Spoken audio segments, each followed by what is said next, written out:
stolen dress, broken trust.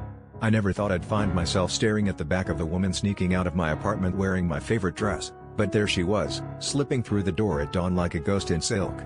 My boyfriend had mentioned a new roommate, someone who needed a place to crash while she sorted out some personal issues.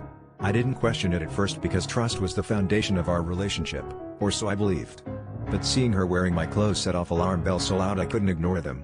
I followed her down the hallway, my heart pounding with each step, demanding an explanation she seemed reluctant to give. When I confronted him later that morning, his face paled, and he started weaving a tangled web of half-truths. He admitted they used to be engaged, but swore they were nothing more than friends now, insisting he was just helping her out of a tough spot.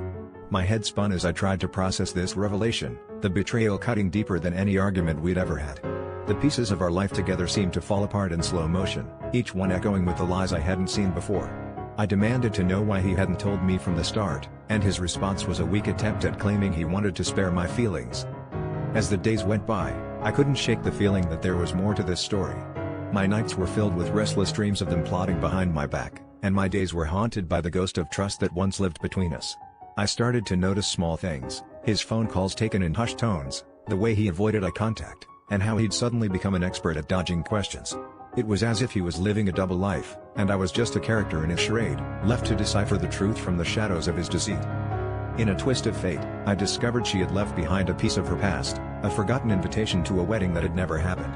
It was addressed to her, with his name beside hers, and a date that preceded our relationship by only a few months.